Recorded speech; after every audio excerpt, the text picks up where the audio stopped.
Buenas tardes. Bienvenidos al evento Expansión de las MIPYME y el Emprendimiento. Good afternoon. Welcome to the event Scaling Up MSMEs in Social Entrepreneurship in Peru and Virtual Roundtable, organized by the Asia Pacific Foundation of Canada, CUNAN, in the Peruvian Ministry of Foreign Affairs. My name is Cynthia Varela, Executive Director of CUNAN. I'll be your moderator today. Last year, a group of professionals considered a challenge: how to support the macro, small, and medium enterprises, and how to strengthen the capacity of entrepreneurs through policies of economic development in Peru. This led to a series of studies whose results will be shared with you today. These documents represent a first step towards empowering entrepreneurs and the development of small enterprises in the country. Before we begin, I'd like to explain to you how the event will work in terms of the Zoom. The event is being recorded and it will be posted on the APEC-Canada website for public viewing. The event will be conducted mainly in Spanish with some remarks in English. You can have access to simultaneous translation both in English and Spanish. Please click on the globe icon at the bottom of your screen to select your preferred language. Lastly, you'll also be able to ask questions. Please click the globe button or icon at the bottom of your screen to select your preferred language. Por último, podrán hacer preguntas a los panelistas a través de los... Lastly, you'll also be able to ask questions to the panelists through the Q&A option located at the bottom of your screen. And now, I'd like to turn it over to Dr. Jeffrey Reeves so we can continue with the program. Dr. Reeves, welcome to the event. Thank you very much. Good evening and welcome to the APEC-Canada Growing Business Partnerships Research Roundtable, hosted with CUNAN Peru and the APEC Directorate at the Peruvian Ministry of Foreign Affairs, titled Scaling Up MSMEs and Social Entrepreneurship in Peru. As Cynthia mentioned, my name is Jeff Reeves, and I am the Vice President of Research at the Asia Pacific Foundation of Canada. The Asia Pacific Foundation of Canada is a not-for-profit organization focused on Canada's relations with Asian and Pacific economies. We are dedicated to strengthening ties between Canada and the Asia Pacific economies with a focus on expanding economic relations. For example, we do research in trade, investment, and innovation. We promote Canada's expertise in offering sustainable solutions to climate change, energy, and natural resource management challenges. We also build skills and competencies among Canadians on the Asia Pacific region, particularly young Canadians. We aim to improve Canadians' general understanding of Asia Pacific economies and their growing global influence. The APEC-Canada Growing Business Partnership is an example of a project that APF Canada leads with the support of Global Affairs Canada and in partnership with the APEC Secretariat. The APEC-Canada Growing Business Partnership supports trade diversification and innovation by developing a strong network of business and government stakeholders in key global markets in the Asia Pacific region, alongside the efforts of the APEC Secretariat. Now, the project offers best practices, tools, ideas, and knowledge to MSMEs and entrepreneurs in the local markets of APEC economies through tailored research, toolkits, and mentorship. The project also focuses its work on the cross-cutting themes of economic empowerment for women and youth entrepreneurs, as well as sustainable economic development. The economies we've worked together with to develop the program so far are Vietnam, Indonesia, the Philippines, and of course, Peru. Tonight, we are thrilled to launch the Spanish translation of the research papers and the national survey conducted in Peru. The partnership team undertook this translation in order to ensure that the research will be accessible to local audiences in Peru, I will let Justin Kwan, the program manager of the partnership, talk more in detail about these papers. As we enter the final year of the project and plan for our capstone conference in 2021, the lessons we have learned from our time in Peru are invaluable to our work. On behalf of the Foundation, I would like to thank our partners Kunan and the APEC Directorate at the Ministry of Foreign Affairs for their work with the partnership in Peru, and tonight for co-hosting this event with us. Thank you all as well to all the researchers, speakers, and participants that were involved in the Peru phase of the project and who are here with us tonight. To all our Peruvian partners, we could not have achieved this without your guidance and hard work. I'd also like to thank Global Affairs Canada for funding this project and providing guidance to the partnership in how to maximize its impact in Peru, as well as Indonesia, the Philippines, and Vietnam. And with that, I'd like to introduce Minister Jose Bustinza, APEC Senior Official of Peru. I would also like to personally say that it's good to see Minister Bustinza again, though virtually, after we last spoke together at the partnership's events in Lima last year. Thank you very much, and I look forward to a very good event this evening.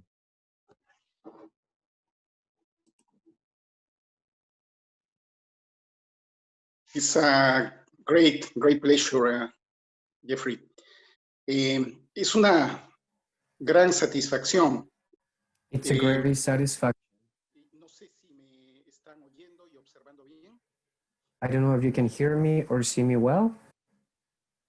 Decía que para mí es una gran satisfacción. I was saying that it is a great satisfaction Esta tarde en Perú, to be with you this afternoon. en la culminación de un proyecto In Peru this evening in Canada, at the culmination of a project we deemed original and important, a project that Peruvian Ministry of Foreign Affairs supported since 2018 when we had our first contact and conversations and received the first visit from our friends from Asia Pacific Foundation of Canada.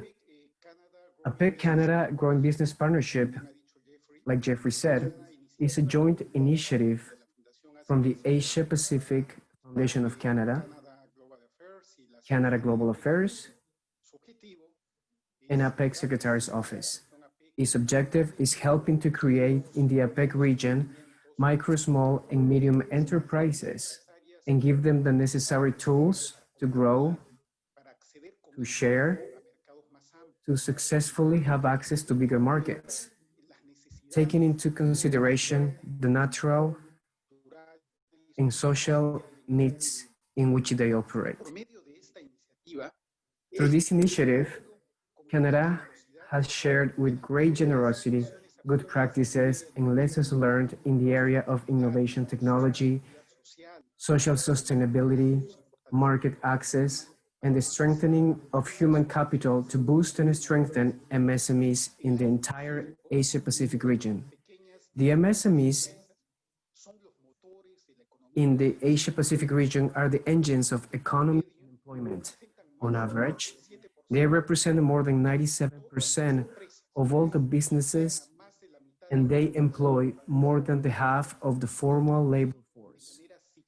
They contribute significantly to the financial growth as their participation in the gross domestic product ranges from 20 to 50% in most of the APEC members' economies.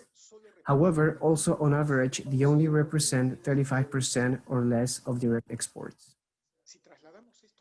If we transfer this criterion to Peru, we must say that right before the COVID-19 pandemic, the micro and small entrepreneurs represented 99.5% of the 2.7 million of formal businesses in the country and provided jobs for 70% to the economically active population. Nevertheless, their contribution to the GDP never surpassed 40%, and its participation in exporting has never been greater than 3%. This is a fact that calls for our attention, considering the entrepreneur potential of a Peruvian. You see, Peru has 5,000 years of entrepreneurial culture. I don't know if you know this, but the Coral civilization, whose capital city is considered to be the mother city of human civilization, wasn't a society that was established and expanded through violence and war like most of the civilizations of the ancient world. Archaeologists have not found evidence of armies or weapons in Caral to this day. What they did find is samples of sea products, Indian and Amazonian products, and also products from distant lands like Ecuador. Corral had productive chains, like the cotton from the farmers, where they would make fishing nets and they would take it to the coast and would exchange it for other fishes or mollusks, which then they would take it to different markets. What the evidence reveals is that the most ancient Peruvian civilization emerged and expanded thanks to the strength of its entrepreneurs and businessmen. During 1,000 years, Corral Supe was a successful entrepreneurial and commercial emporium. Since then, the entrepreneurs from Peru have sustained our economy through natural disasters, pandemics, financial crises, social commotions, and even worse. And they keep on doing that against all odds. Despite their economic contribution, we still have very limited understanding, clear understanding on the micro and small enterprises. Being a small business owner in an economy like the one Peru currently has is not easy. Small businessmen in Peru work in an economy that is not thought for them without access to the proper credit, to technology, to training, to information on the market, and especially without access to formality. Because informality is stubbornness. Informality is an economic decision that the businessman makes after making an evaluation of cost and benefits. Our economy really needs to work on formality, and that institutional environment and regulatory will be attractive and affordable for the economic, for the little ones. Something that's essential and key for the future of our economy is the quality change in the relationship between government and the small economic agent. It can't happen, it won't solve the problems that they face each day.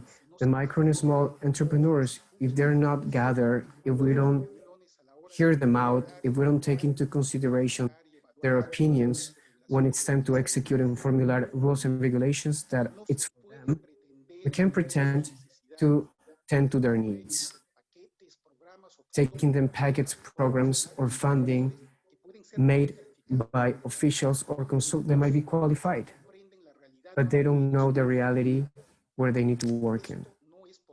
This is not possible. Just like it's not possible for a doctor to come to a patient that has already a prescription. First, the doctor has to talk to the patient, ask where it hurts, if he's allergic to a medicine, doing a physical exam, and then he could prescribe something. The rules and regulations, programs, public funding have to be thought out and executed as a product of a deep knowledge of real, concrete, and daily needs of the economic agents. This is the only warranty for success.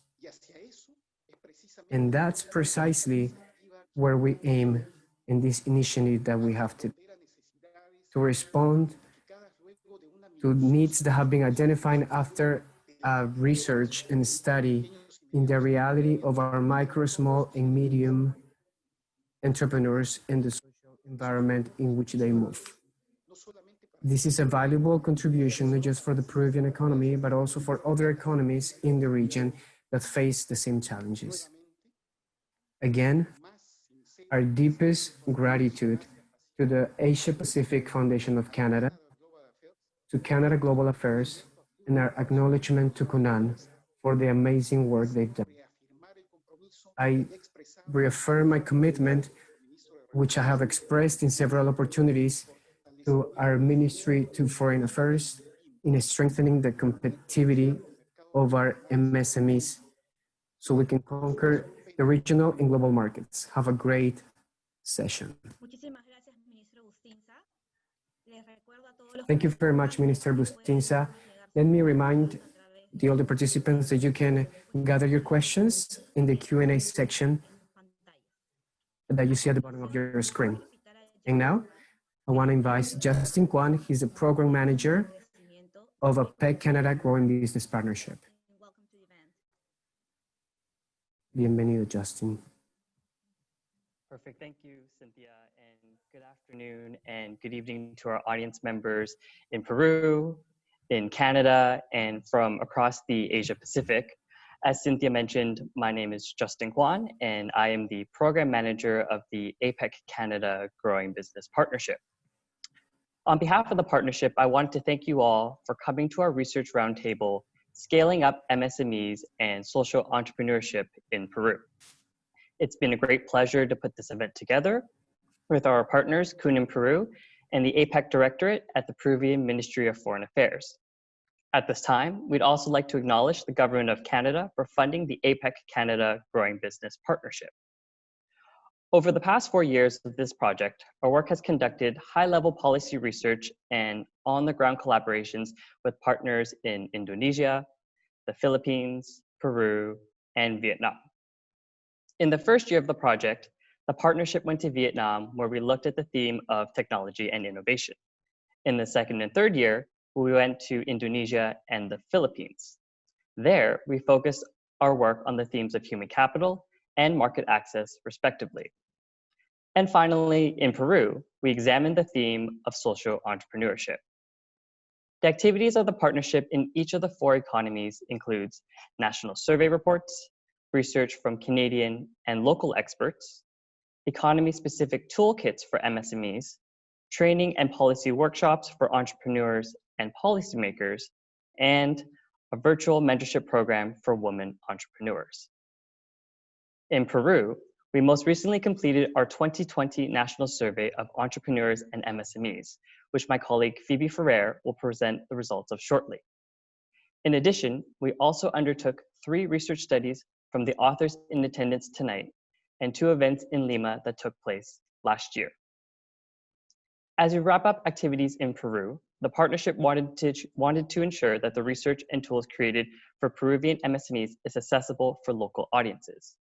And today, we are proud to share with you our translated research papers into Spanish, which complements our Spanish language MSME toolkit for small businesses in Peru. Please keep a lookout as we also translate our national survey report into Spanish as well. I wanted to personally thank Cynthia Varela for hosting this session tonight and the support of her team, Veronica, Claudia, and everyone at CUNIN who put this together. And a special thanks also to the Ministry of Foreign Affairs of Peru and to Minister Bustinza, Deputy Director Zapata, and to Mario Barros for their ongoing support. I'd also like to thank the Embassy of Canada to Peru and Mr. Sebastian Ugarte for their attendance tonight. As Jeff previously mentioned, we are thrilled to share the research with you tonight through an engaging conversation with Alexandra Alexander, Carl Black, Alvaro Cano, and Andre Xavier. I'd also like to recognize the authors that could not be with us tonight, Carla Grados and Suzette McFall.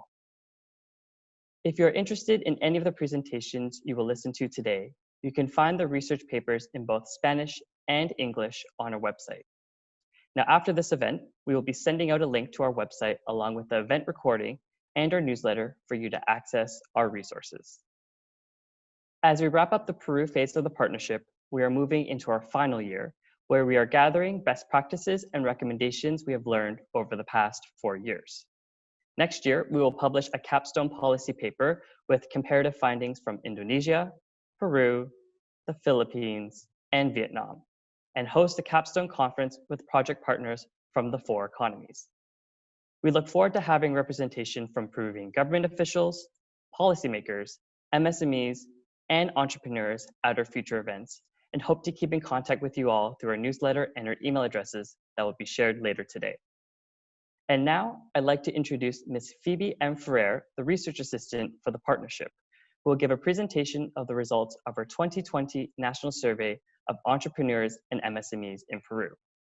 Phoebe was instrumental in putting these results together, so I'd like to thank her, along with our Vice President, Jeff Reeves, as well as my colleagues, Karina Kwok, Mandy Ng, Surayoshi Day, and Daniela Rodriguez for their work and dedication in supporting this project. After her video presentation, Phoebe will be available for questions about the survey results. So I hope you enjoyed today's webinar, and we look forward to the discussion. Thank you for joining us. Hello, everybody. Greetings from Vancouver, Canada, and good evening to our colleagues and attendees in Peru. My name is Phoebe Ferrer, and I am the Research Assistant for the APEC-Canada Growing Business Partnership. Today, I will be presenting the key findings and recommendations from the 2020 survey of entrepreneurs and MSMEs in Peru, a national survey conducted by the Asia-Pacific Foundation of Canada in mid-2019. The survey report covers both general findings about Peruvian MSMEs, as well as more specific findings about social enterprises in Peru. Before I dive into the report's main findings, I will first give a quick outline of what I will cover in this presentation. First, I will explain how this survey was conducted in mid-2019, after which I will provide a profile of the survey population. I will then focus on one area of the report's findings, specifically MSMEs' growth plans, the barriers that MSMEs experience to their success, and entrepreneurs' usage of state-sponsored support programs. I will then present findings on survey respondents' views about social entrepreneurship, and in turn, the barriers that social enterprises face in Peru.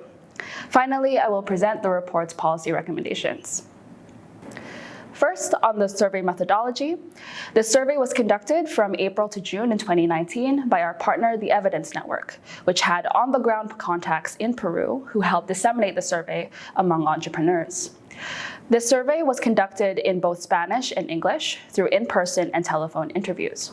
As for the survey questions, the Foundation already had a template used in previous national surveys in Indonesia, the Philippines, and Vietnam, which are the other focus economies for this project.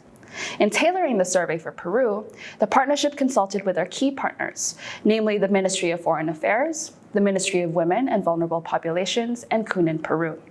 In total, 250 people responded to the survey, representing both MSME founders and employees. Now looking at the survey population, as you can see here, survey respondents were largely composed of MSME founders, who represent 2/3 of respondents. In turn, the majority of survey respondents are older entrepreneurs, aged 35 years old and above. In terms of gender distribution, the survey population has an almost equal proportion of women to men, with 48% of respondents who identified as female and 51% who identified as male. Interestingly, 3/4 of respondents have a university or technical degree. Lastly, one noteworthy finding is that 86% of the survey population has no international experience, meaning they have not done business abroad. This is striking, since the Ministry of Foreign Trade and Tourism has previously noted that the majority of exporting companies in Peru are MSMEs. Another aspect of the survey population that I would like to highlight is their geographic location in Peru. The majority of survey respondents are from cities in Lima province, while others come from Arequipa region, La Libertad region, and the Callao constitutional province. Because of this, the survey does not capture the situation of MSMEs in other areas of Peru, such as rural and mountainous areas.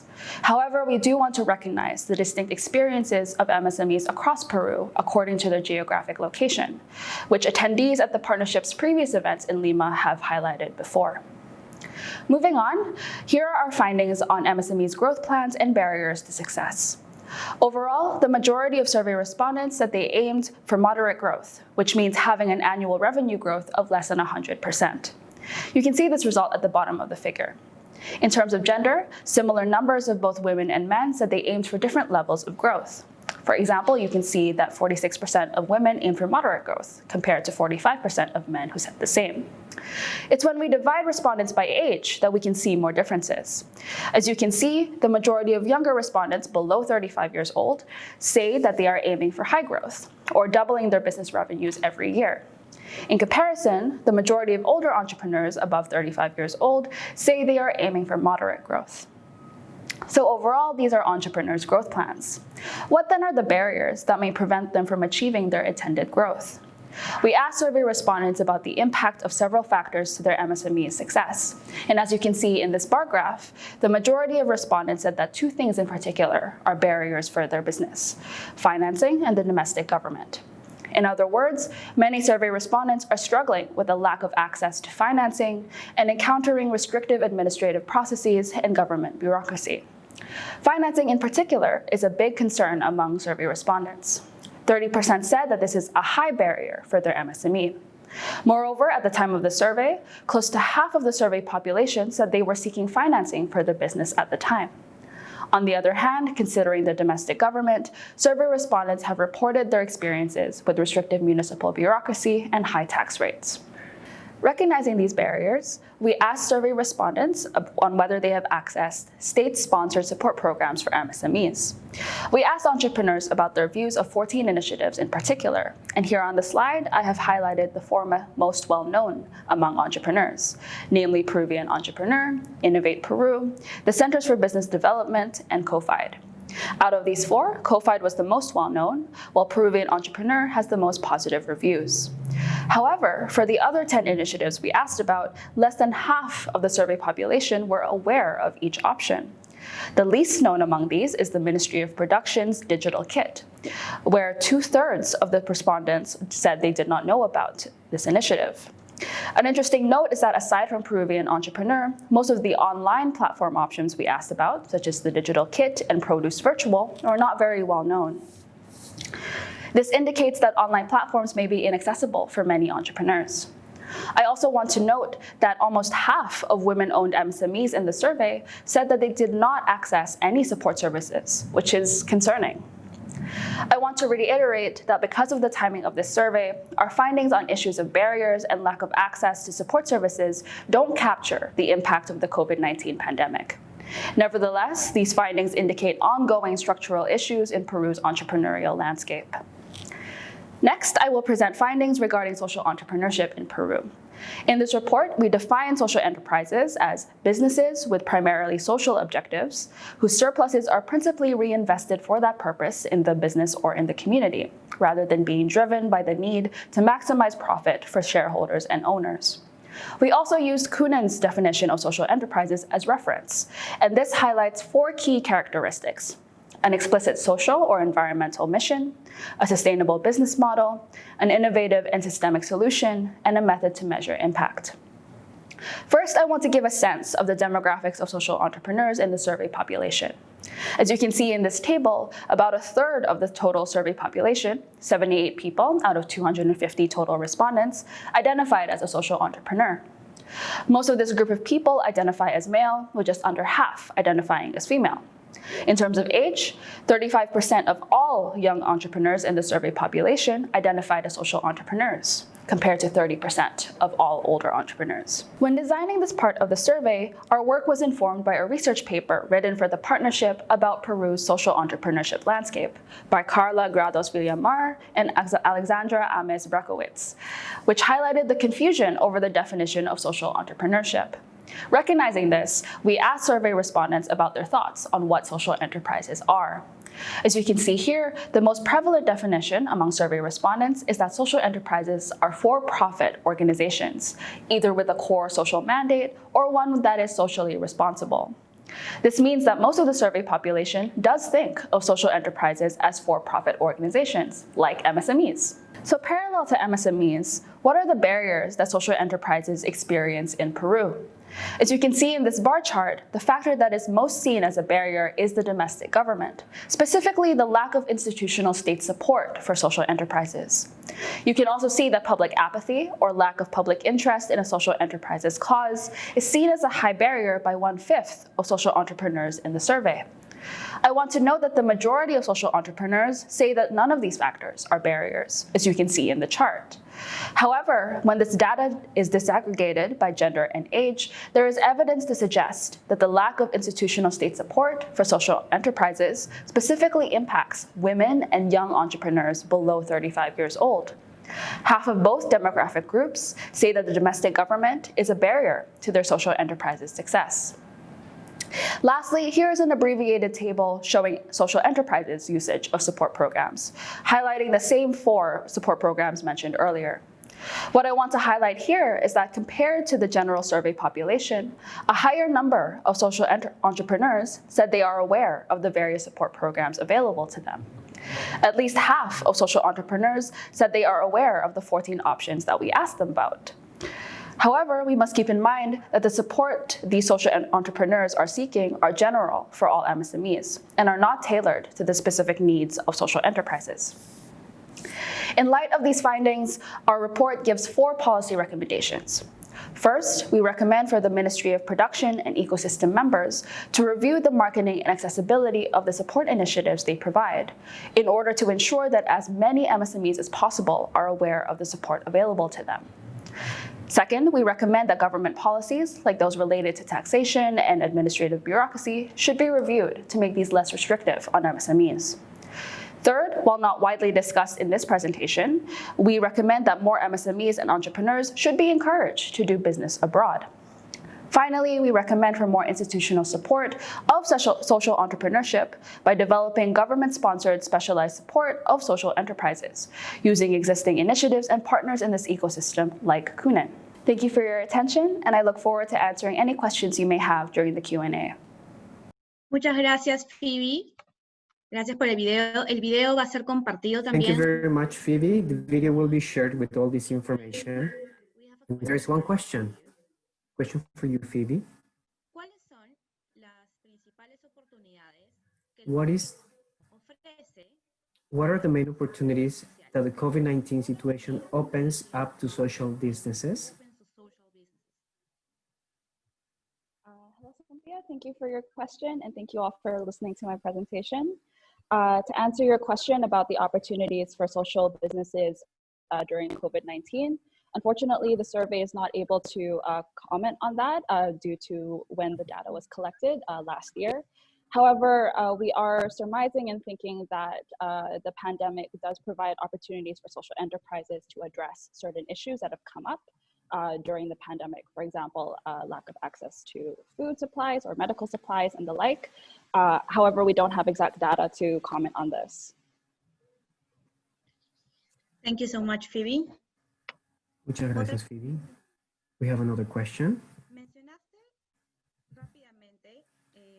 You quickly discussed or mentioned COVID-19 in your presentation. Is there anything you would want to highlight there? You mentioned very fast about COVID-19 in your presentation. There's something else you would like to add to that information? Yes. So in my presentation, I mentioned that, again, due to the data collection of the survey, it's unable to comment on the COVID-19 situation happening at the present time. However, what we do want to highlight about this survey is that it does reveal the structural issues in Peru's entrepreneurial landscape, such as financing and restrictive government bureaucracy that MSMEs are experiencing. So we want policymakers and members in Peru's entrepreneurship ecosystem to take note of these issues and make sure that these issues are addressed, because we are sure that these are being exacerbated, especially right now during the pandemic. Thank you so much, Phoebe. There is another question here. We have another question here. In relation to access to funding, is there a difference between entrepreneurs that are men and women? If there is some difference between men and women that are entrepreneurs?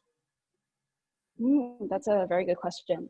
Actually, surprisingly, the lack of access to financing that I mentioned in my presentation is quite equal for both genders. Both men and women reported difficulty with accessing this financing. One thing I do want to highlight, though, is that women in particular face difficulty in accessing support services. So while financing is both equally an issue for men and women, women entrepreneurs especially seem to not be able to access business support services, market information, networking services, and the like, which is quite concerning. So in addition to the financing issue, there's also the issue of not being able to seek the support they need. Thank you. And the last question for this part. And the last question for this part is, how do you share the results of these results with the results done in Indonesia, compared to previous ones you conducted in Indonesia, Philippines, and Vietnam? Philippines and Vietnam. Yes, so I want to give a bit of background before I answer. So we have done annual national surveys, meaning we did one for each year of the project. So Vietnam's, for example, occurred in 2016, and the Indonesia and the Philippines took place in 2017, 2018.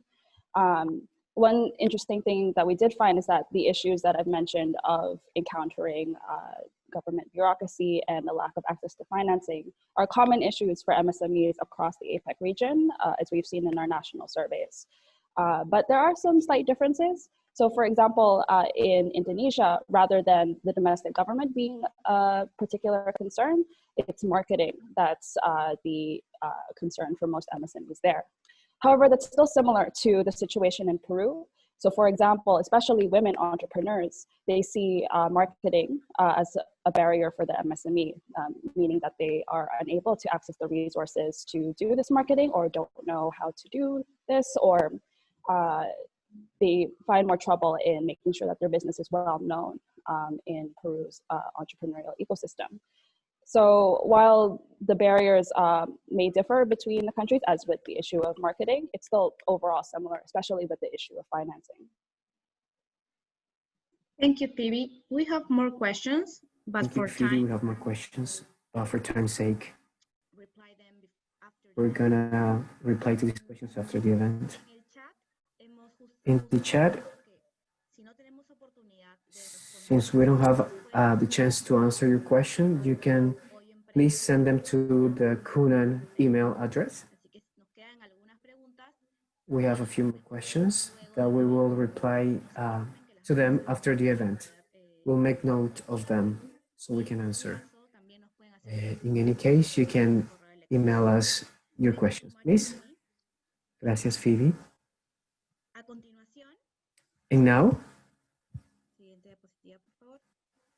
tenemos justamente ya este panel que voy a moderar, donde se van a we're presentar. gonna have a group of panelists which will reveal the result of these studies that were conducted in their presentation.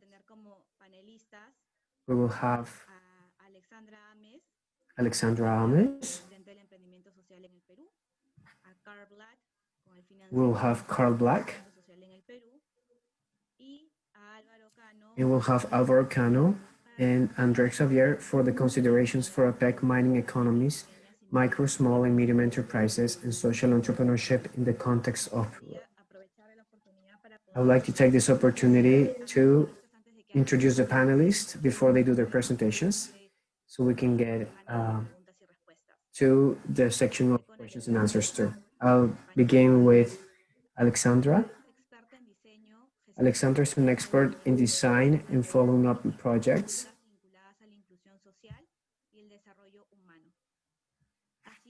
Human development. She's been an official, public official, former secretary of the Social Progress and Proactive Peruvian chapter. She's currently the head of the Management School of Management in Pacifico University. Alexandra, I'll turn it over to you so you can share your results of your study. Thank you very much, Cynthia, and everyone who is organizing this event, which is very important in the context that we are living right now.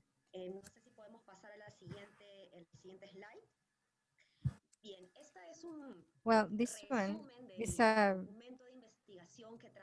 summary of the research that I work with Carla about the landscape of MSMEs in Peru, with a focus on social enterprises. Our focus was mainly on social entrepreneurship, but the data in Peru is more general, tied to MSMEs in general, which made it hard to put that specific touch to it.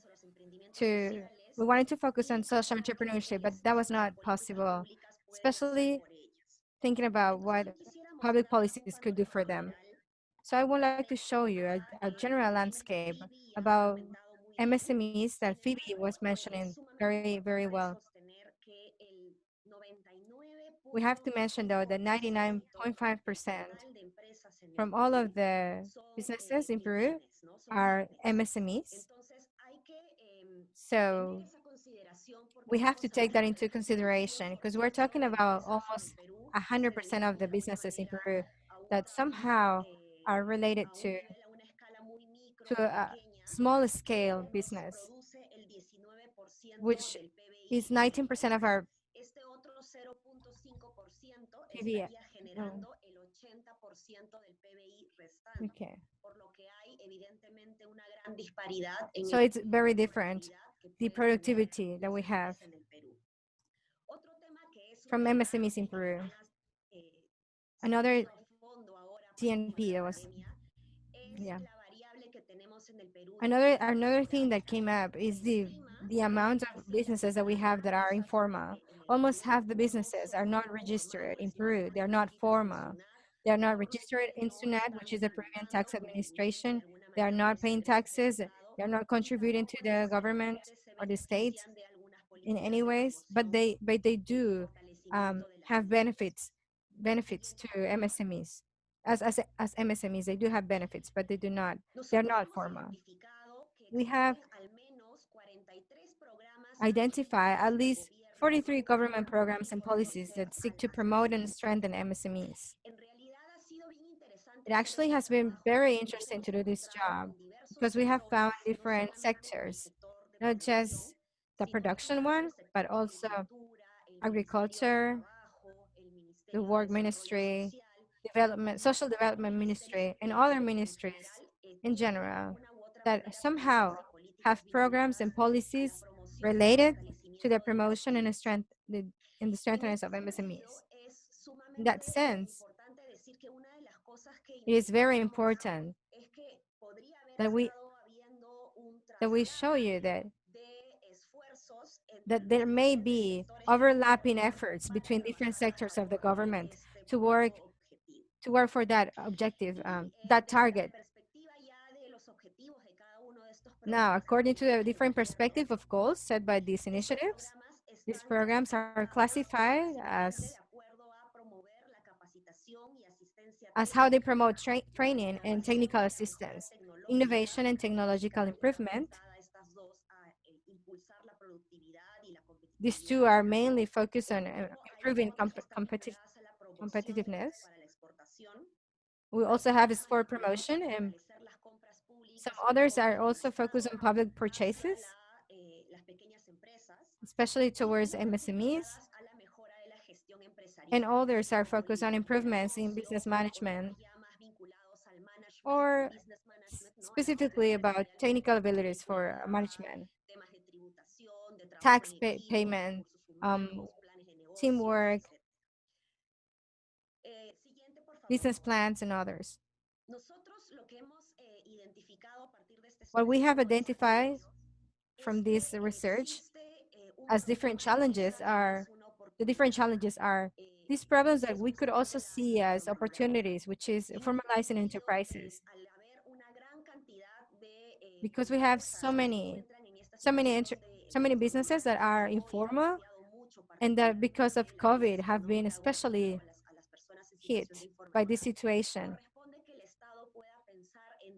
Now the government needs to think about ways to programs to protect them, very strong programs to protect them, so that we can create resilience in them, so that when they have to face an adversity like this one, they do not feel like they are pushed to poverty like we have seen now in Peru. Only this year in Peru, we have had approximately 3 million new poor. New poor. We have gone back 10 years with this number, even when we had been getting better during the last few years. Another challenge that we have is the decentralization and the decentralization of the programs the government has to different regions. Half of the businesses that are registered and formal in Peru are in Lima, but the rest of them are in different regions of Peru. And that that means that we have a problem because most of the policies and social programs that target the population in Lima, and somehow they do not care about the rest of the population, about strengthening and promoting more entrepreneurs, yeah, more entrepreneurships. We also need to focus on targeting and be sure of what our target public is, target audience is. When we talk about targeting, we need to find the businesses in different levels that they are in. Some businesses are just starting, they only have the business idea, but they need a business capital. Some of them already started, they don't need the seed capital, but they need training. Some others are more structured, but they only need toolkits, technological toolkits or digital toolkits to grow. Some others are interested in exporting. So we need to make a difference. From all of this entrepreneurship landscape, we need to focus on specific groups and to find their needs and to help their needs according to their level and according to the level of business. And another challenge that we have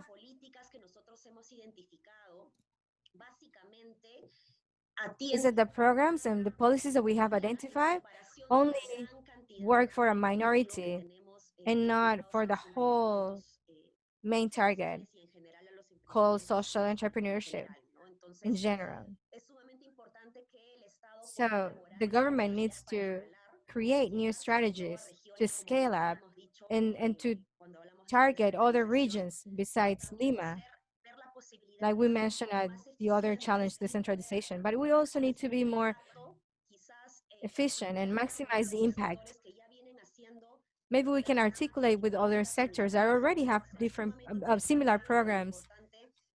That would be very important, that our national government will find what are the programs and the policies that are similar to us, that have similar audiences, that have similar objectives, so that we don't have to double efforts, but actually maximize this impact. We also find very important that we have a focus on social enterprises.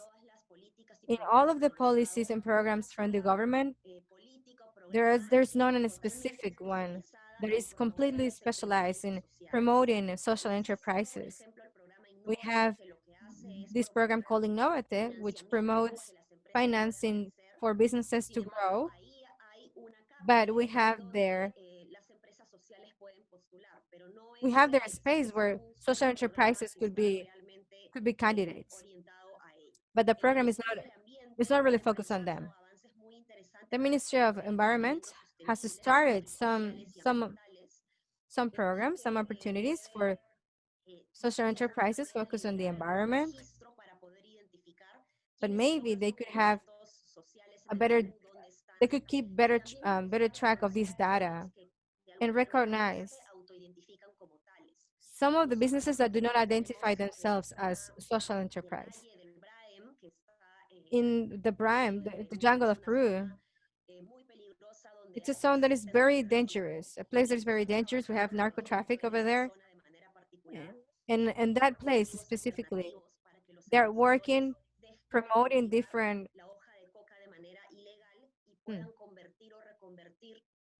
so they can stop growing weed and other things like that, but they will focus on growing other products. That way we're creating more MSMEs, we're creating new entrepreneurships inside our country, but it has not been recognized to them as a sustainable project. Not just social enterprise because they are stopping the practice that they had, which was illegal, but they're also transforming this job into something that they do that takes care of the environment. And also this brings more financial returns later on for the agriculture, for the farmer. So I think this way we could also promote social enterprises, give them more initiatives so that they can feel comfortable to call themselves as social entrepreneurship. and that they can know that they're making a big impact in the country and they're not alone. Also, according to the impact that, that these businesses can do to the environment, we have an additional benefit. Right now, we do not have a methodology where social enterprises actually track their impact. We know that they have a core mandate of social mandate or environmentally, they're environmentally conscious, but they do not keep track of their impact, the real impact that they achieve. We have some information for the social enterprises, but only as middle results, like on the middle of other results, but not as the final result.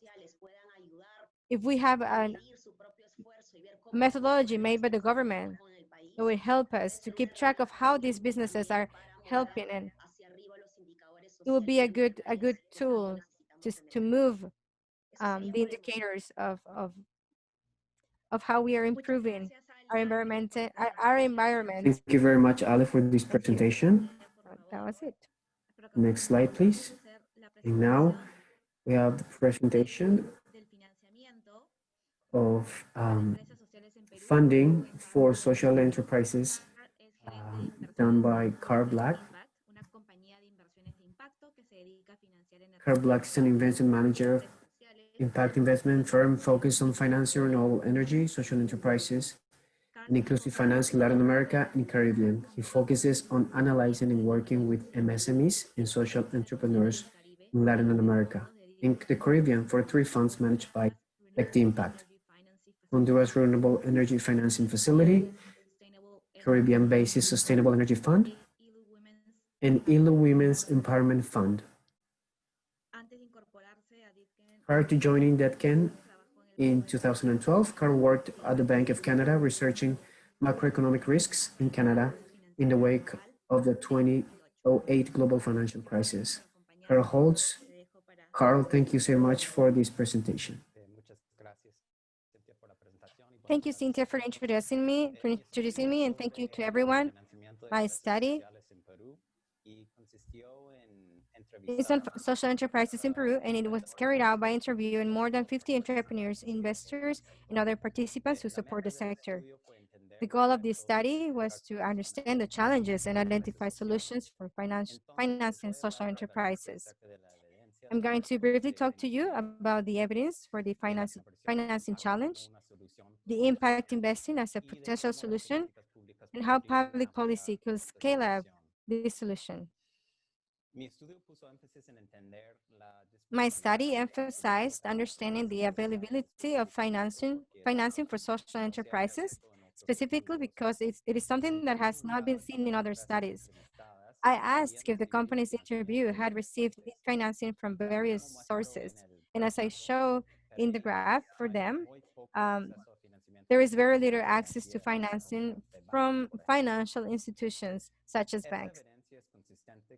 That evidence is consistent with what we already saw in a previous presentation by Phoebe, that in a survey of 250 MSMEs in Peru, financing was the most indicated out of 13 options as being a high obstacle for their businesses. Adding on to that, another recent survey of 500 participants from Peru, it shows that financing is the most common obstacle for entrepreneurs in the country. Now, on the other hand, the graph of my study shows that there is an interesting percentage of social enterprises that had received financing from international sources. My thesis is that impact investment represents a unique financing opportunity for social enterprises.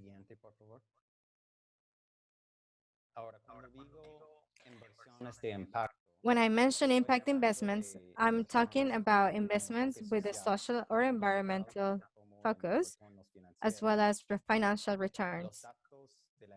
The data from the investor survey presented here, they show that although Peru is already a leader in attracting investments of international impact in the region, you can see there in the graph on the left side, the majority of this funding has so far been concentrated in the microfinance sector as you can see in the graph on the right side.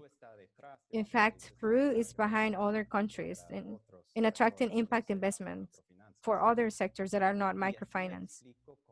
And so I explained how the data in the graph could coexist with the conclusion of the recent study by the International Development Bank that literally says that Peru has the least developed social impact, investment scenario among Colombia, Mexico, Chile, Costa Rica, and Peru.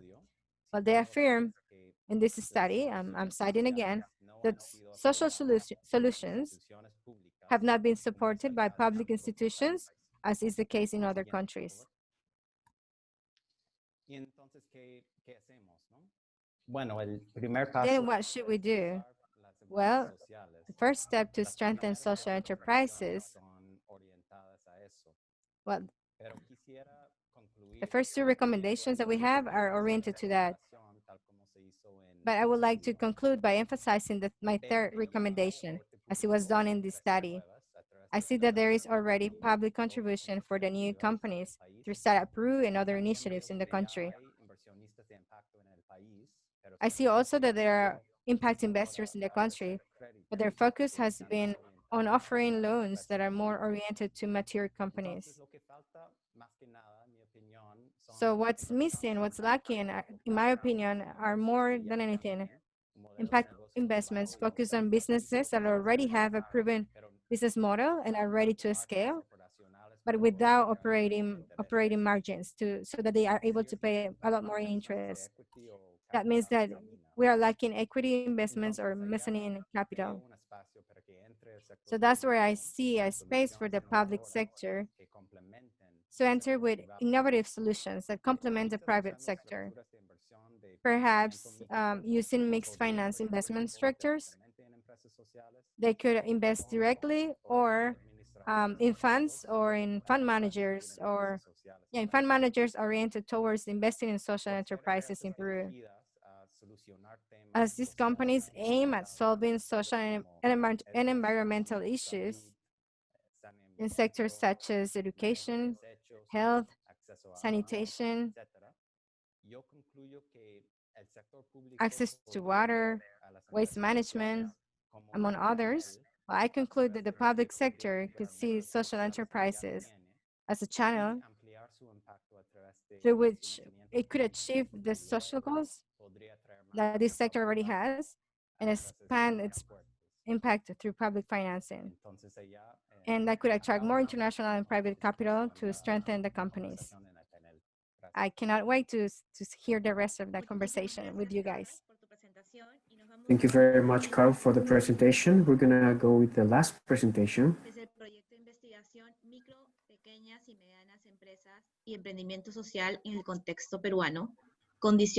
Considerations for APEC mining economies, micro, small, and medium enterprises, and social entrepreneurship with Alvaro Cano and Andres Xavier.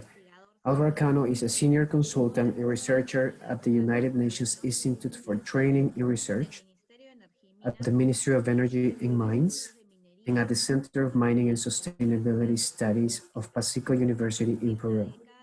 He has a decade of experience carrying out research and consultancy projects in political, environmental, social, and economic development affairs for mining companies and a wide array of organizations, including the Ministry of Environment, the Peruvian Society of Environment Law, and Dr. Andres Xavier, he has a master's degree in business administration and a PhD in mining engineering from the University of British Columbia in Vancouver, Canada. He works in topics of mining, social responsibility, socioeconomic aspect of the closing of mining. He works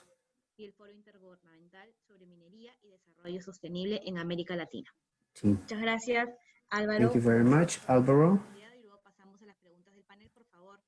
And then we're gonna go over to the questions to the panel. Please don't forget to answer your questions and the Q&A button at the bottom of your screen. Welcome, Alvaro. Thank you, Cynthia. Thank you, Jeffrey. Thank you, Justin. Thank you to the Minister, Jose Bustinza, and everyone, and thanks to the organization of this event and for the support we've had to for the elaboration of this presentation. The report that we gather is how the MSMEs in mining areas.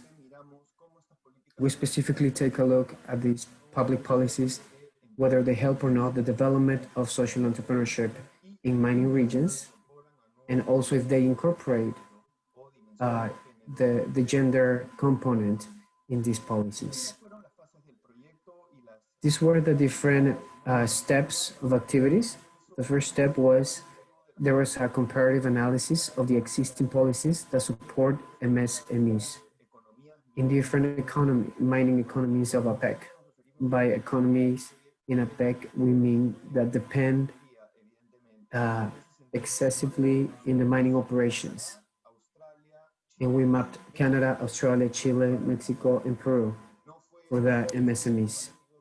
It wasn't a comparative in-depth study, but it was so a mapping type of study of what they do with the MSMEs. The second step or stage, it was to identify the leading practices and programs, government enterprises that have success or failures when promoting MSMEs. In that sense, what we did is to in-depth check of literal review, great literature to identify these practices. And then with this material, we went over to a third step that involved a field work.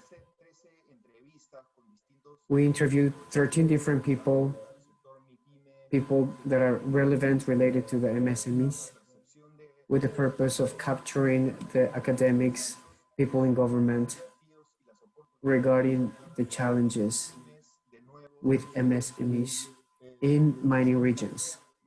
We also had a workshop, an important workshop, multi-sectorial in the Ministry of Foreign Affairs, whom we thank again for their support again for this project. But I also have to mention that the Ministry of Production also participated, the Council of Ministers too, and the Ministry of Development and Social Inclusion. Different organizations also participated like ACEP, COMPIMEP as well, the Chamber of Commerce in Lima, and several enterprises as well. We also had universities, University of Lima, University Pacifico, and even some mining enterprises and other institutions as well. With this work in the field, we were able to diagnose from there and come up with different recommendations. In this presentation, I'm going to talk about the results. I think the recommendations we can discuss later in the Q&A. Next.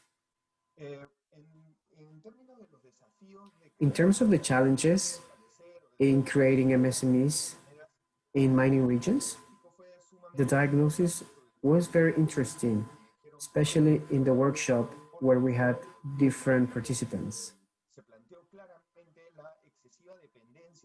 There was an excessive dependency from the MSMEs from the mining operations in the post-boom stage.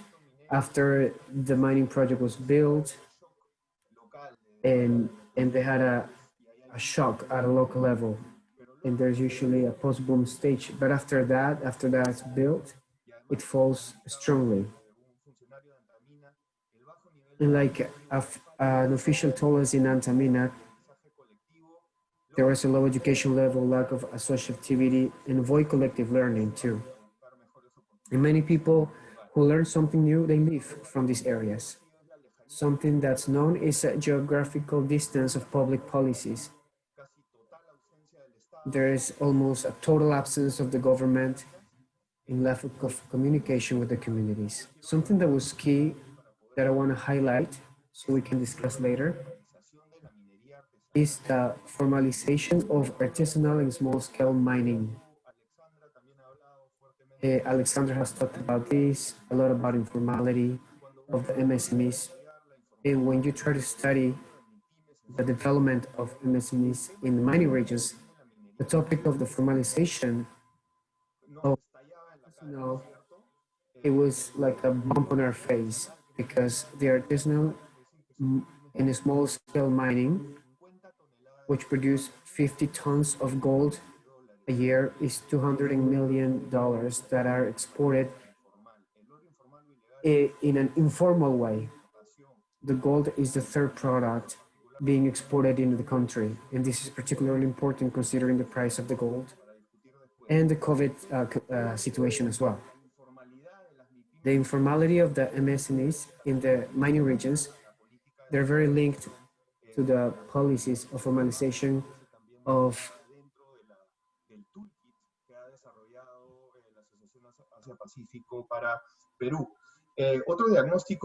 another diagnosis that we found is,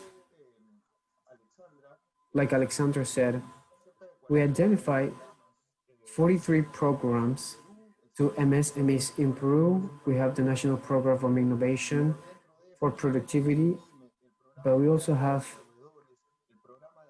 the program for clusters, innovation for productivity, purchases, program to support internationalization. But the point is that it's very disassembled. We also found a program in the MSMEs. The development are very controlled by private initiatives, by corporate initiatives, and they're not articulated with the public in the region.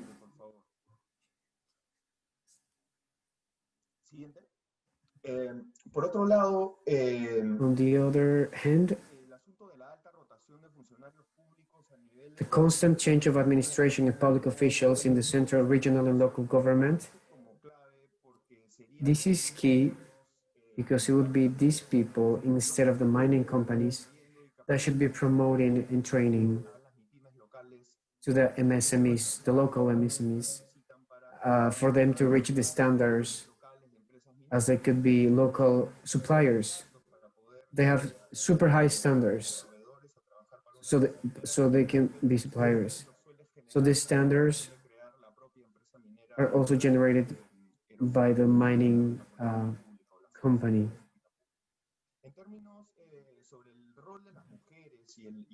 In terms of the gender component and the role of women in this universe, we noticed that there was a division point between the actors who would recognize the women. They have specific challenges in the mining regions, while others do not think the same way. But there should be a differentiation in the policies. What it is recognized is that lots of the work of women in MSMEs in mining regions, they tend to focus on services, in commerce, trade, and hospitality, which should be considered as an advantage. But for these people, this was an area that inequality could reproduce, in the sense that the women is being dedicated to. And the last thing I can say about social entrepreneurship is that doesn't exist in the mining regions, like Ale study showed. 50%, the majority of the businesses of social entrepreneurs are in Lima. It doesn't exist. And I will leave this matter open for discussion because I understand that Kunan, with the National Mining Institution, they had a dimension of social entrepreneurship related to mining. So we would love to know more about that. So that's from our perspective, we could, we feel like there needs to be more room for social entrepreneurship in the mining regions, especially in a context where there needs to be reactivation of economy. So I'm gonna leave it there. Thank you so much. Let's continue with the discussion. Thank you very much, Alvaro, for the presentation.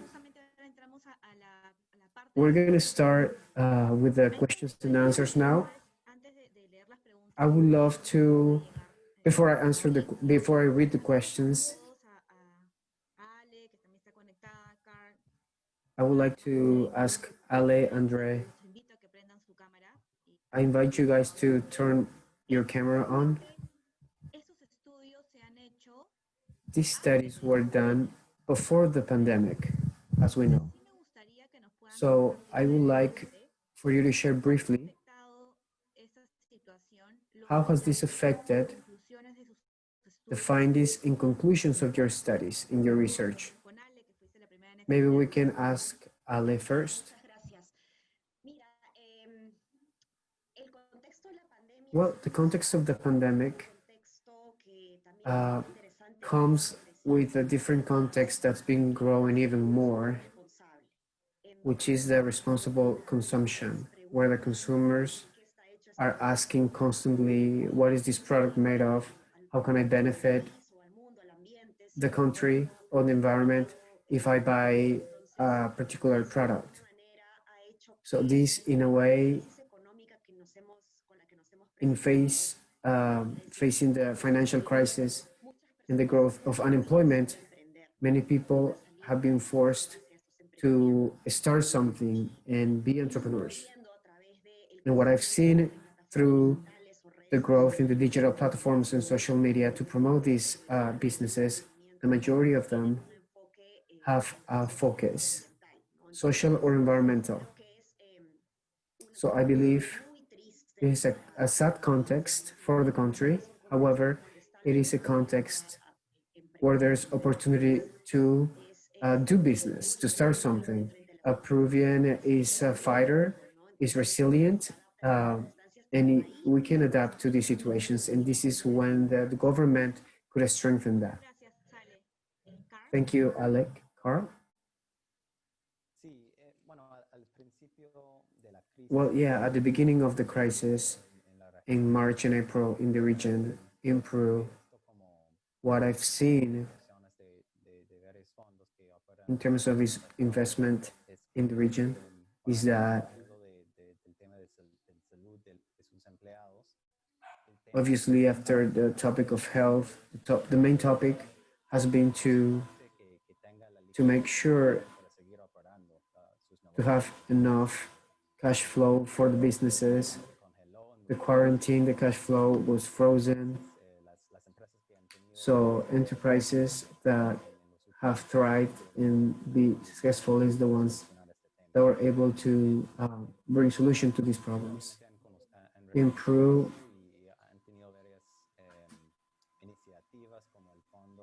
there have been many initiatives like the Fund to Help Small Business Owners, which aims to address this problem and channelizing cash flow to the economic system, to the MSMEs, and even bigger companies.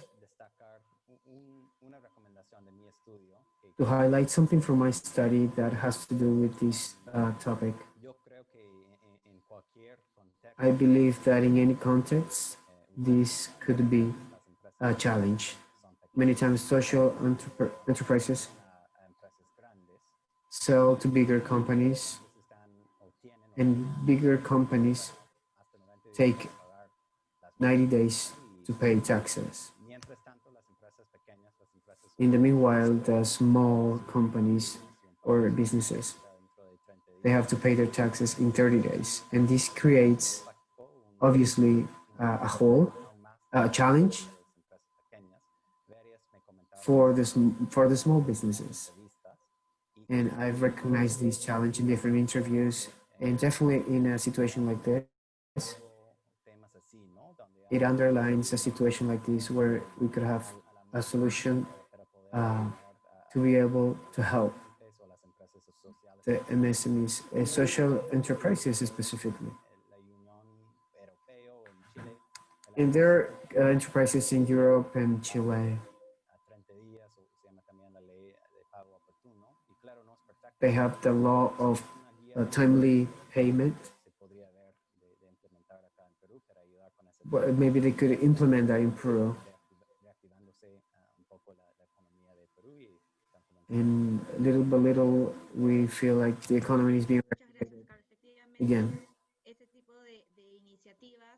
This type of initiatives help organizations a lot and the social entrepreneurs not to break this chain of payment. We would love for this to have closure and to come to an end in terms of the period of time that we have. It is important to mention that there are businesses work with social entrepreneurship as part of their value chain value, and they have made adjustments in their policies to cover exactly that point that you just talked about. Because you can't wait 60, 90 days for their services and for the products they're selling. Thank you, Carl. Andre, maybe you can share a little bit. I know the UN SUSTED have contributed with this study. How the pandemic contributed? I'm gonna answer in the framework of the mining context and how this was impacted. Obviously, the paralyzation of mining projects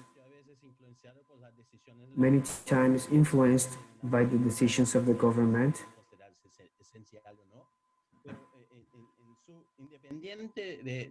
Independently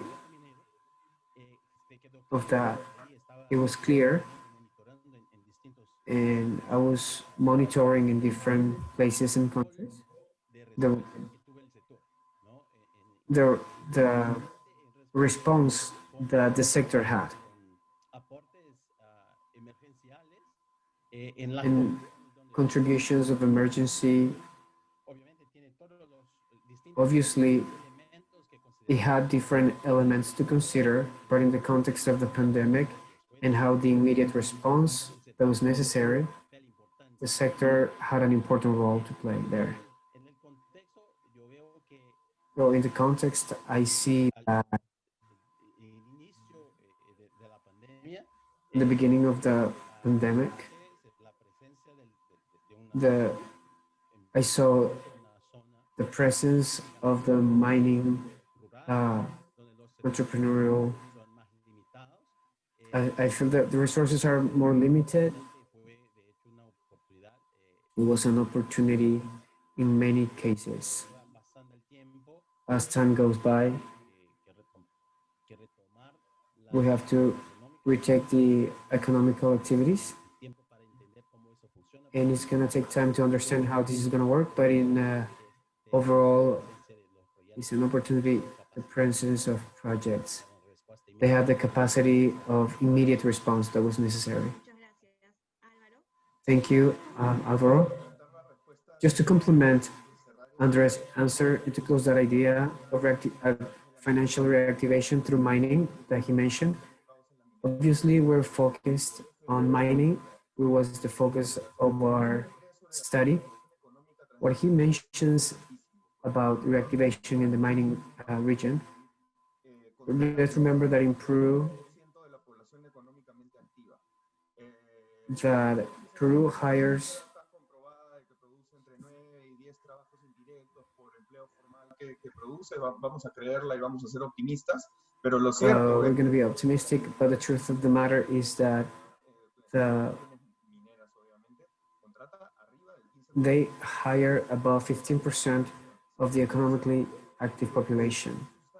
So if we want to use the argument of reactivation, economic reactivation through mining, we need to be very subtle in what we're proposing, because let's remember that the mining works and it could have an impact in the collection of taxes, etc. But it could be more direct and more effective to connect the small mining businesses with the business of jewels, national jewels, jewelry, trying to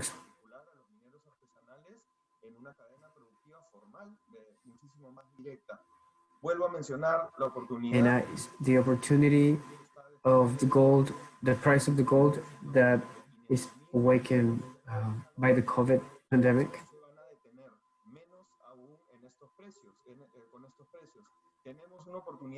We have an opportunity, a golden opportunity to promote MSMEs, formal MSMEs, thanks quotation marks to COVID-19. Thank you, Alvaro. Effectively, if we take a look at the pandemic, just like it brought many challenges to organizations and for people, it also brings opportunities that we should take advantage of. And I want to share with you some questions from the attendees. Please feel free, whoever feels more comfortable to answer. The first question is,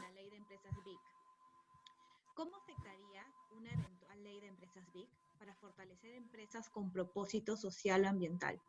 ¿Se debería promover la transición de MIPYMES hacia empresas BIC en lugar de emprendimientos o negocios sociales? De repente, Ale, dale. Muchas gracias por la pregunta. Thank you for the question. El emprendimiento social como tal no está social entrepreneurship is not registered legally. So this, in a way,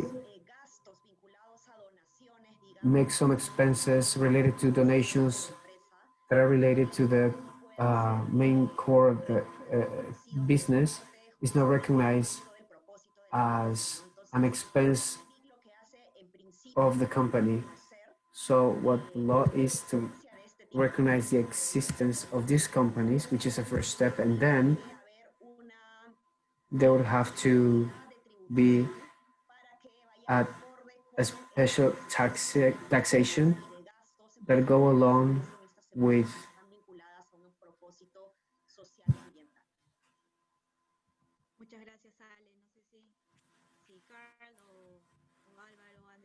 I don't know if Carl or Alvaro would like to add something to that. Let's go to the next question. This one I'll answer.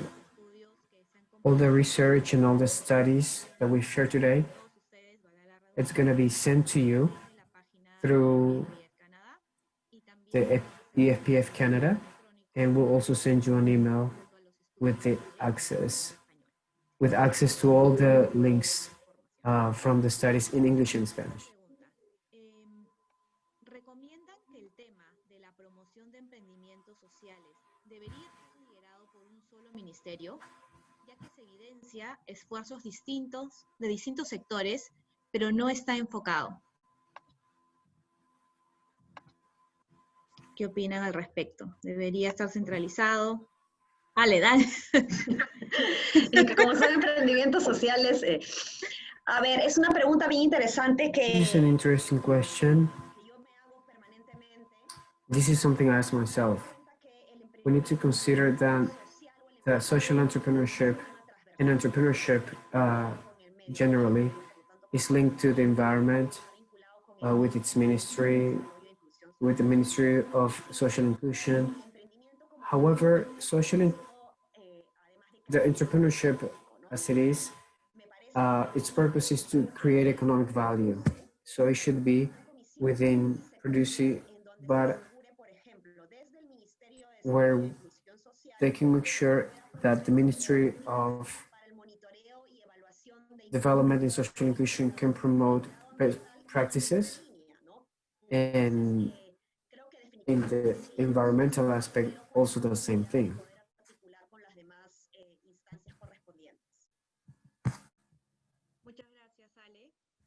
Thank you very much, Ale. We have another question here. Para comentar, simplemente para añadir que en nuestro estudio se quedó claro este elemento de falta de coordinación. Entonces, la In idea, our study, it revealed that there is a lack of communication. It's coherent, I agree with Alexandra, but it's essential a space, a mechanism for communication, better communication, to find ways to monitor and how this coordination is taking place. And we can identify key agents, private businesses who could become partners to help to strengthen the idea and the diffusion of this sector. Another component which goes with our study is also that all the companies have their social responsibilities. They don't necessarily are linked to development at the local level.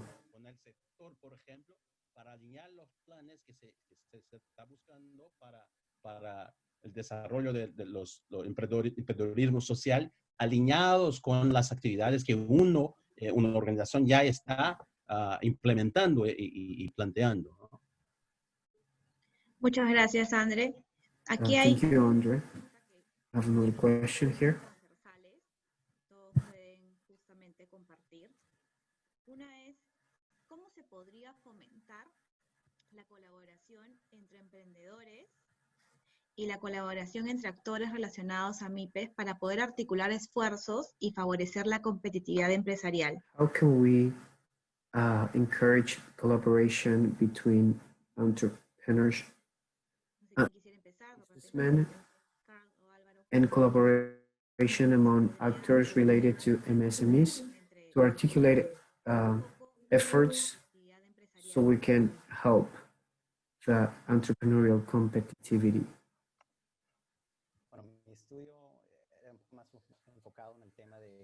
In my study, we were more focused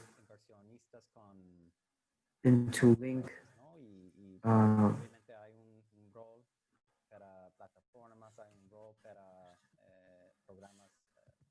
sector pública por aceleradoras, incubadoras. Entonces, creo que a raíz de todo es la necesidad de, como dice la pregunta, creo al final, desarrollar un ecosistema de jugadores. Develop an ecosystem of players in the system. I would like to take this opportunity and mention that I think Alvaro mentioned this in your presentation, the National Plan for Competitivity, which was released in July last year. Something that's relevant there in the findings of my study related to this topic is that there's going to be a launch of a fund for entrepreneurs, 70 million Peruvian soles that will be placed in 4 different funds, private funds. I don't know exactly, I think they're still designing the framework. And I think COFIDE could have an important role.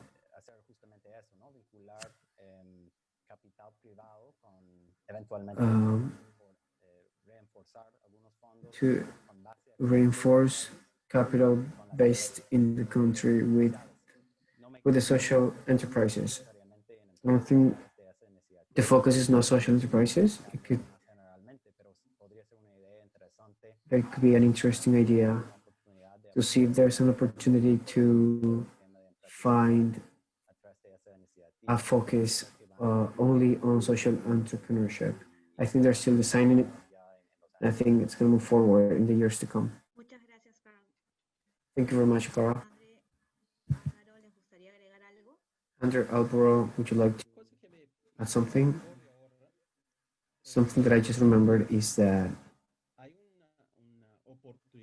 there's an opportunity when entrepreneurs get organized and their capacity of power and negotiate to buy and to have better prices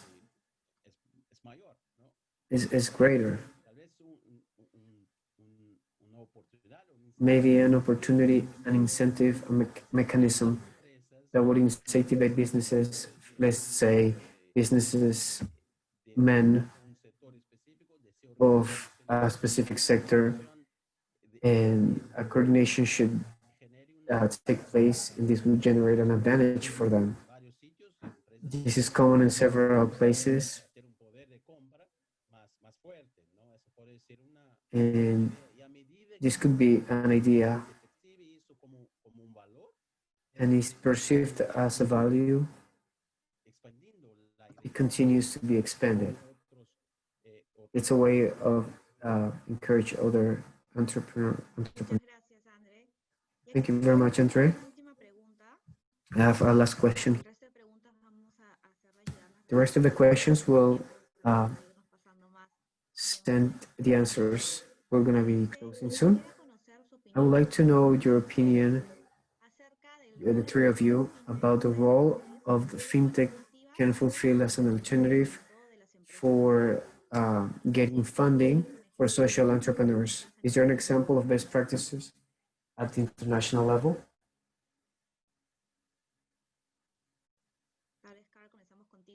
Maybe Carl, we can start with you. You are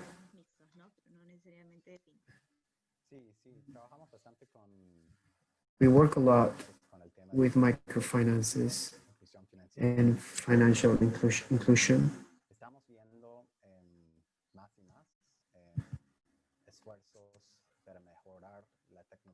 Que están usando en esas empresas de microfinanzas, ¿no? Y de hecho ha sido, han tomado pasos grandes por COVID, de hecho. There's big steps through COVID because of the need.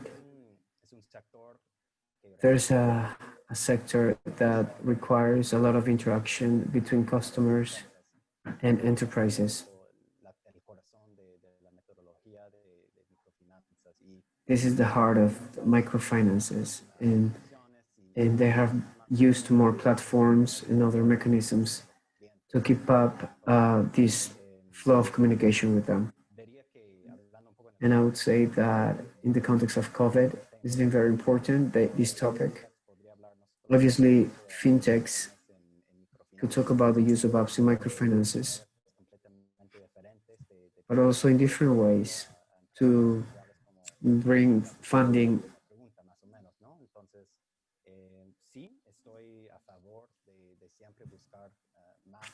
Yeah, I'm on board with always looking for more ways to get to the businesses.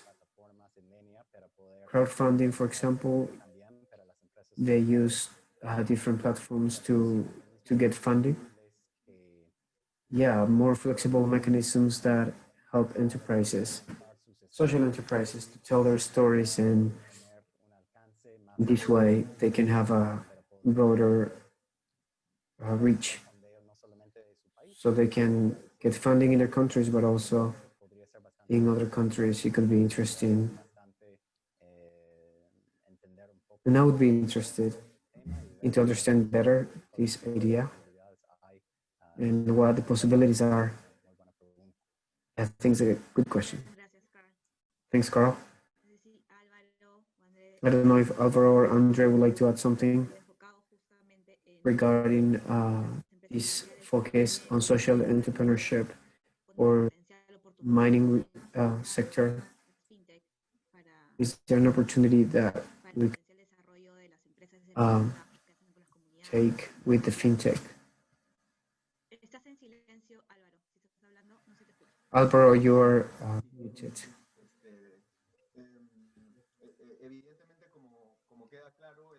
Evidently, it's clear that the expert in fintech is Carl, and Andrea and I have been working in MSMEs in the mining regions more than anything. The space is very reduced here because even though the spaces where they could work, there are many of them. I don't want to seem, I don't want to repeat myself, but I feel like the fintech could also work on developing technology, like something that's being used in the formalization of mining.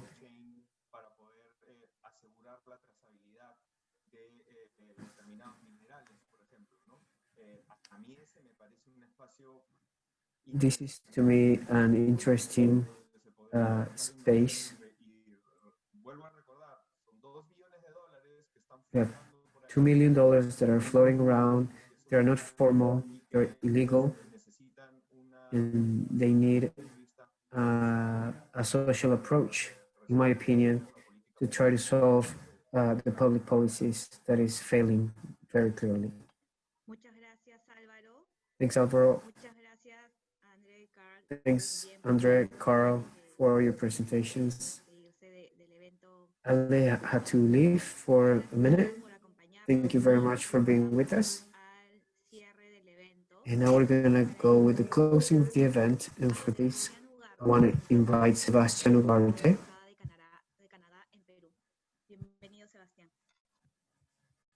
Welcome. Good evening, everybody. Can you see me?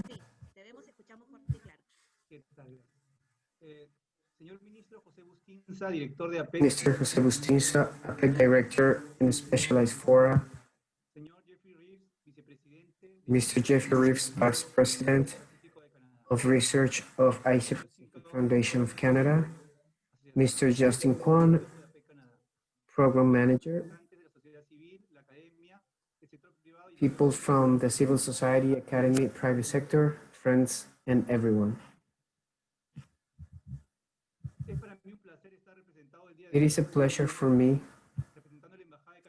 to be here representing the Canadian Embassy and our program. I want to start saying that the joint work of the Asia Pacific Foundation Canada and the Ministry of Foreign Affairs of Peru, this work has allowed that we have on our table evidence to contribute future decisions of in social entrepreneurship. These studies are part of a broader initiative funded by Canada. In this context, Canada has contributed with more than 2.7 million of Canadian dollars to the work of Asia Pacific Foundation of Canada, which has allowed, among other things, the realization of studies, surveys, and a mentoring program to entrepreneur women in 4 different countries: Vietnam, Indonesia, Philippines, and Peru. In the case of Peru, it's focalized in the topic of social entrepreneurship. From the reading of these studies, I have some of my main ideas. The first one is that social entrepreneurship contributes to the objectives of sustainable development dimensions. Second is the Peruvian government has implemented a series of programs in the support of MSMEs and is bringing fruit. Programs like COFIDE, the Ministry of Production, among others, is being very valued by businessmen who are part of the POL. Third, it's essential to have a gender focus.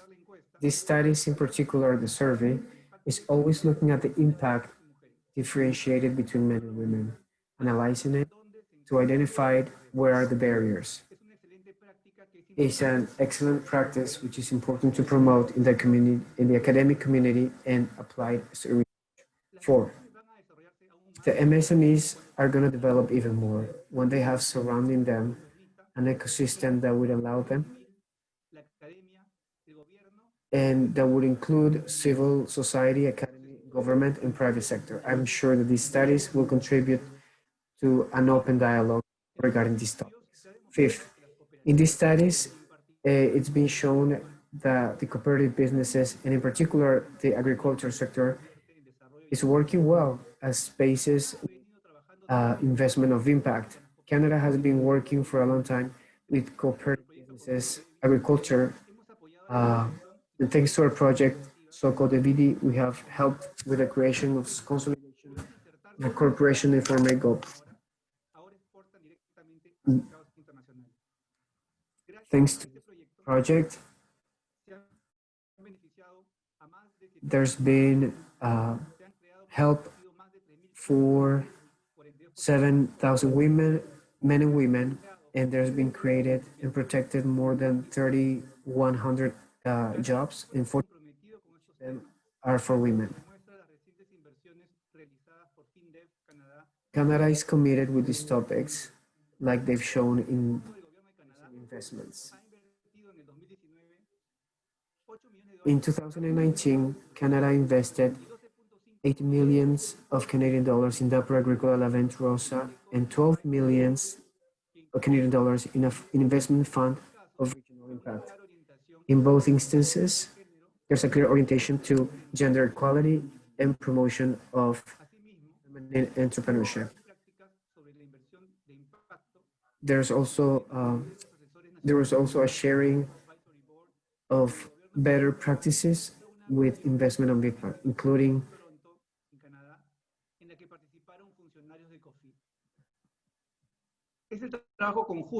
it is a joint work. These are spaces for dialogue like this that will build common understanding and consensus in the entrepreneurial and investment of impact.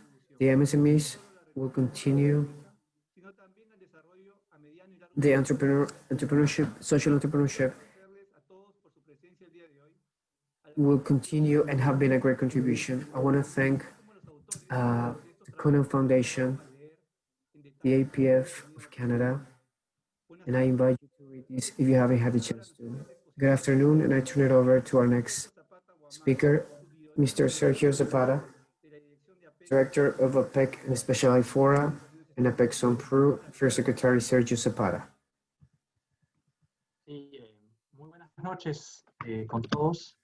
Good evening, everyone. Members of the Canadian Embassy, members of the Asia Pacific Foundation of Canada, members of CUNAM Peru, businessmen and businesswomen, public officials and researchers, special guests, ladies and gentlemen, good evening. I want to thank, on behalf of the APEC and Specialized Fora, to the Asia Pacific Foundation of Canada and CUNAM Peru for the success of this event, Scaling Up MSMEs and Social Entrepreneurship in Peru, a virtual roundtable. It has been a great honor to have shared with you and the general audience this important time of activities, which aims to promote the capacities and competitivity of small and medium enterprises. Social entrepreneurship is undoubtedly an approach which enriches the capacity of response from the organizations to adapt to a competitive and challenging environment. In the pursuit of different strategies to successfully enter the international market, we've seen that the social component takes on special relevance. In fact, the commitment of the organization and stakeholders, contact networks, suppliers, customers, users, and general public are part of the relationships the enterprise must take care of and cultivate to transmit the right value this brings to society, beyond a product or a service. It is about reliably positioning the values of social and environmental responsibility of the organizations at the core of its institutional mission, its organizational culture and communication strategy. In this task, the digital transformation of the organizations is an aspect to take into consideration. In other words, social entrepreneurship responds to the leadership initiatives of MSMEs, which come not only from their legitimate pursuit of profit in their businesses, but they also articulate their actions with the needs of sustainable development in the country, giving opportunities to people to increase their income in activities such as agriculture, aquaculture, artisanal activities, ecology, manufacturing, and services, both in rural areas and large cities, aiming to elevate people's quality of life and to reduce the inequality gaps, preserving healthy living conditions locally. The achievements and progress we've seen today in social entrepreneurship in Peru must continue to grow, thus adapting to the new wave of this disruptive technology as a result of the fourth industrial revolution, which is a big trend in the world, characterized by the meeting point of new technologies in different fields, such as cyber physics, nanotechnology, and information and communication technology, among others. They came to stay and to transform the economic, social, productive, and cultural environment of the nations.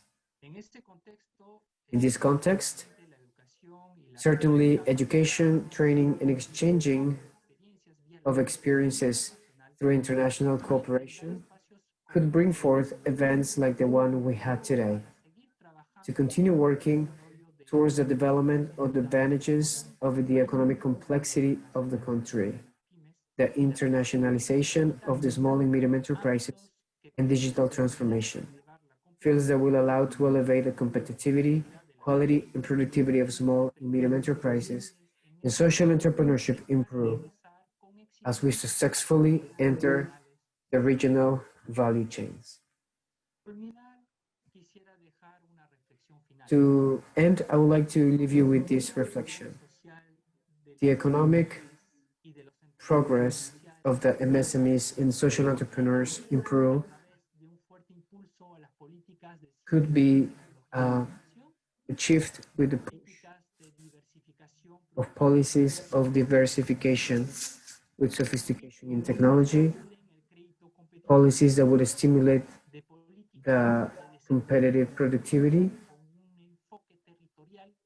with a territorial focus through development nationwide, with the development of parks associated with industrial clusters, or it could also, this strengthening of MSMEs could be achieved by local alliances for innovation and technology.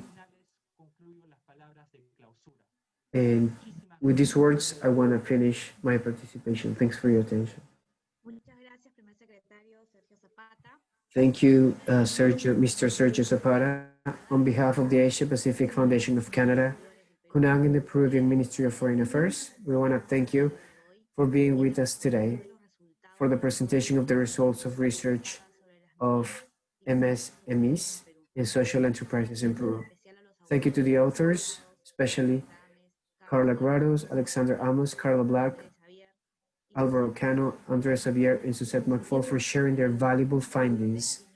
And as we share in the opening remarks, this is a first step towards empowering entrepreneurs and the development of small enterprises in the country. Until next time, have a good evening.